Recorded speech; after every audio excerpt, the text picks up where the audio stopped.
Talking About. I'm John Griffith. I'm Cara Kilduff. And it's been a heck of a long time since you and I have been together here. I know. It's been like a month since I've seen you. Yeah, but we haven't done a side-by-side for a while. I know, it's been quite a while. What's going on with you? I just got back from Puerto Rico. How was that? It was awesome. How come you didn't tan? This is as good as it gets. I'm just a white boy. This is a white boy. Who goes to Puerto Rico? I'm sorry, who goes to PR and does not tan? Actually, I do have a bit of a tan line, but you're not going to see it. No, I don't want to see it. Did you have fun? I had fun. Yeah, so my special someone showed me a really good time, and I was introduced to, I guess, my in-laws now. What? I met the whole Puerto Rican family. Oh no, that's serious. And it was really nice. Everybody treated me really great. They cook for you? Yeah, way too much. Which is why I was just saying, it's like this is the third shirt I tried on because the other two were too tight. That's okay. You just don't eat all that white rice now. That's what they be giving you, rice and beans and stuff. And what are you up to? What am I up to? Now I'm like, well, I've got a bunch of shows that I want to plug coming up this month and next month. Woo! Okay. Well, shoot. Well, I mean, this is... The first one I can't tell you about because then that'll, like, spoil it for when our guests come on. But I'm going to be doing Jersey City Pride on August 21st with Amy Beckerman and Robin Cloud. Okay. And then... Amy's a friend of the show. Yes, and so is Robin. She's also my best friend. Yay. And September 1st and 2nd, Labor Day weekend, I will be performing with Closet Cases in P-Town. Awesome. I know, free beach weekend, what? And I get to work. No barking required, yes. No flyering during the day, just tattoos and beach. You make them bark? Yes. Bark, bitch, bark. What is wrong with you?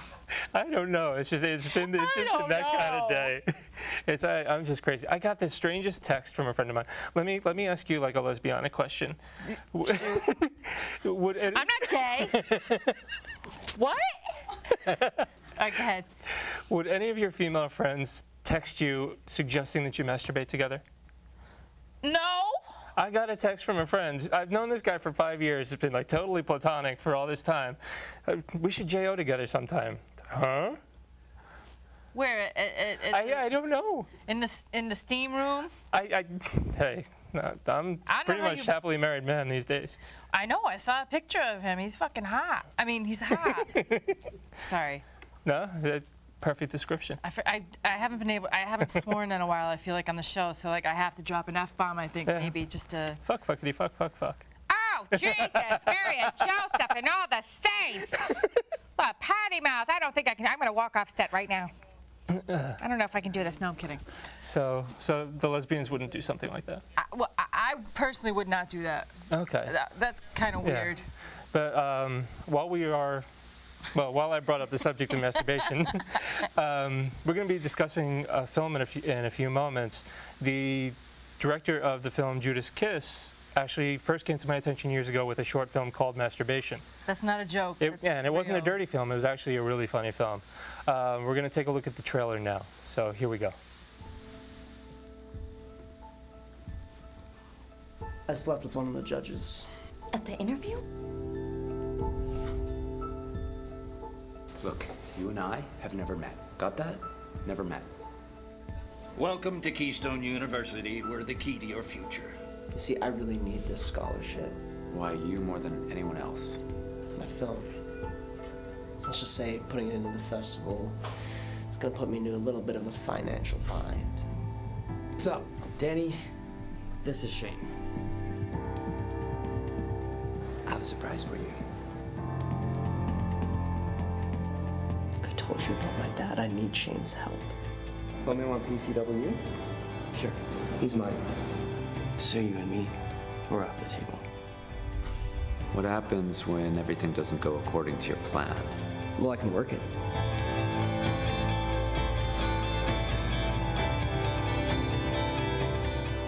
What if you don't become rich? No fancy houses. You're just a part-time waiter who shoots wedding videos on the weekends for some millionaire's spoiled daughter. What if you don't have what it takes? I'm not afraid.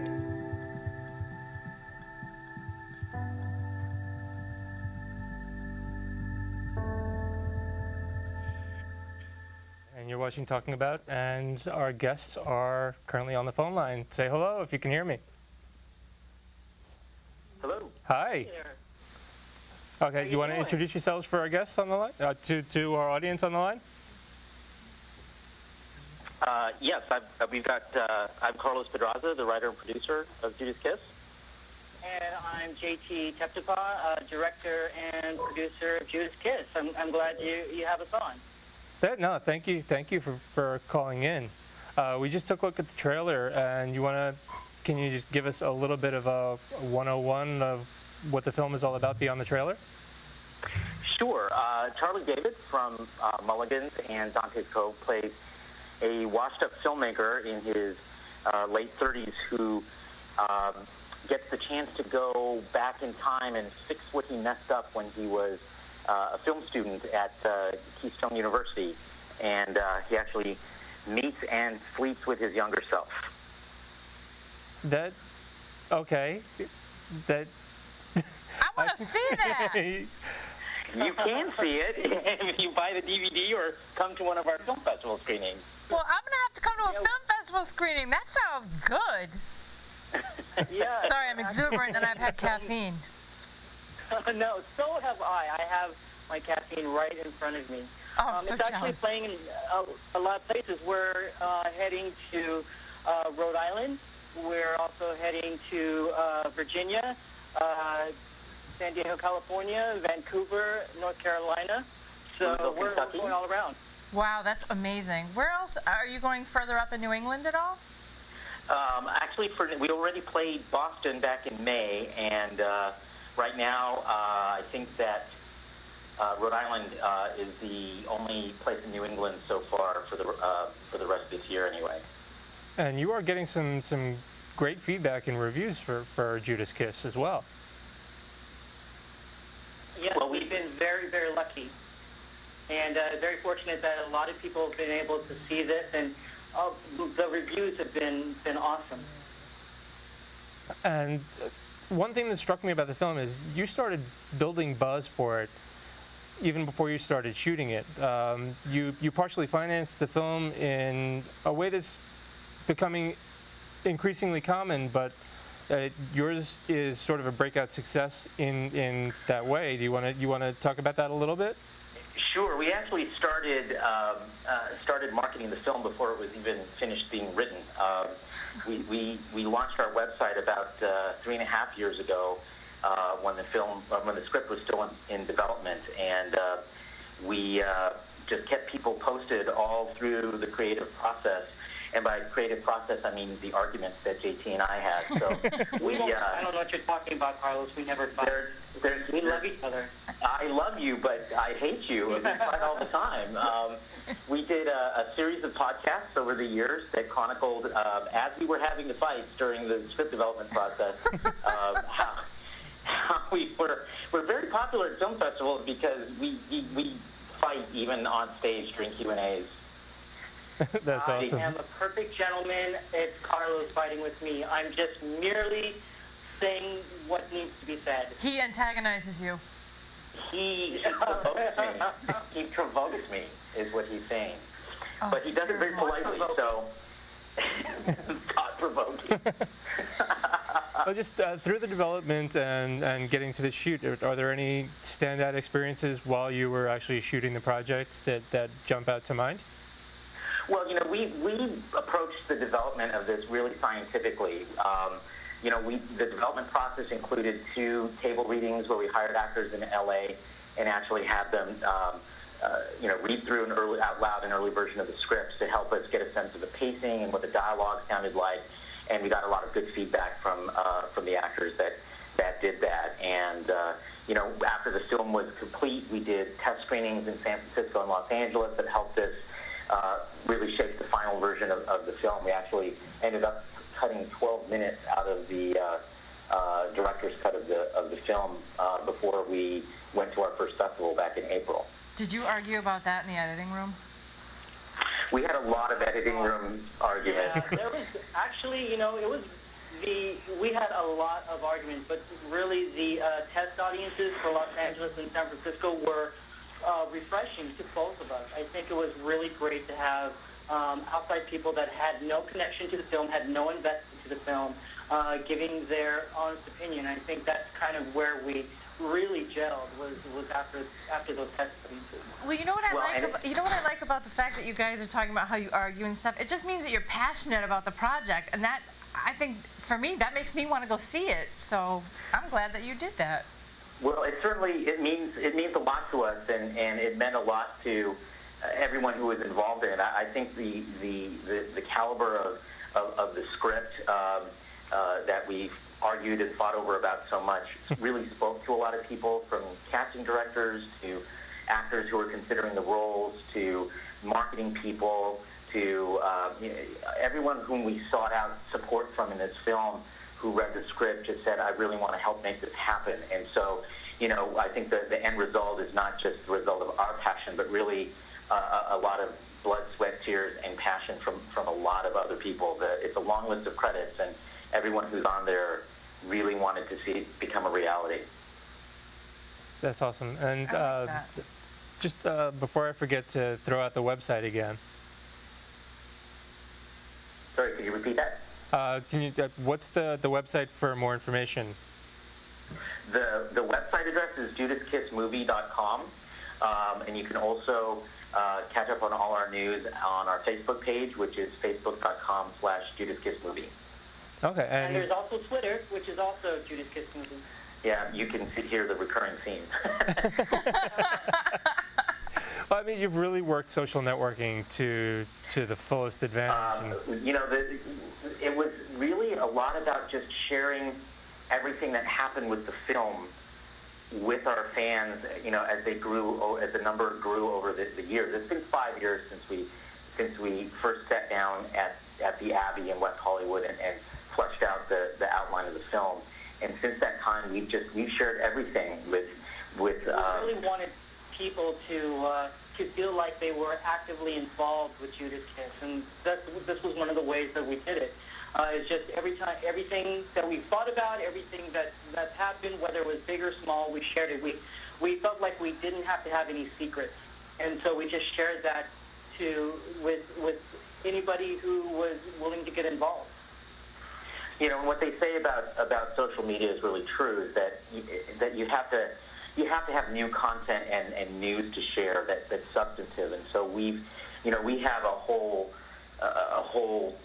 plan for now through the holidays of additional material, interviews, behind the scenes interviews with the cast and crew, additional photos from the shoot, from all of the film festivals we've been to, all of that. So we have a whole plan to roll out that fresh content over the course of the next several months as we move through the rest of the festival season and into our DVD release.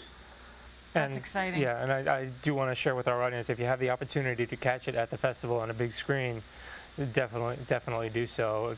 Support independent cinema, and then once you've seen it on a big screen, then go out and buy the DVD too.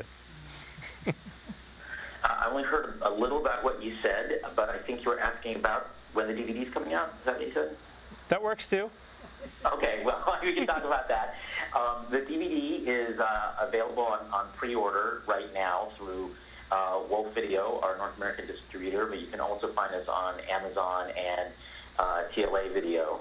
And if you go to our website, there's a buy link right on the website that can take you to purchase of the DVD or pre-order of the DVD. It hits the streets on October 25th in the United States and Canada, and on November 7th in the UK.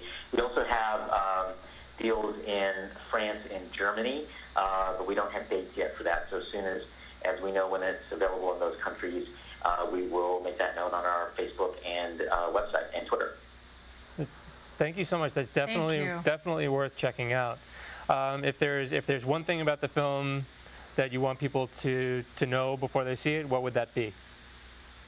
Jason, you take this one first, and then I'll fight with you about it. Well, I'm trying to make sure you're very light. Did you say if there's one thing that I want people to know about this film? Correct.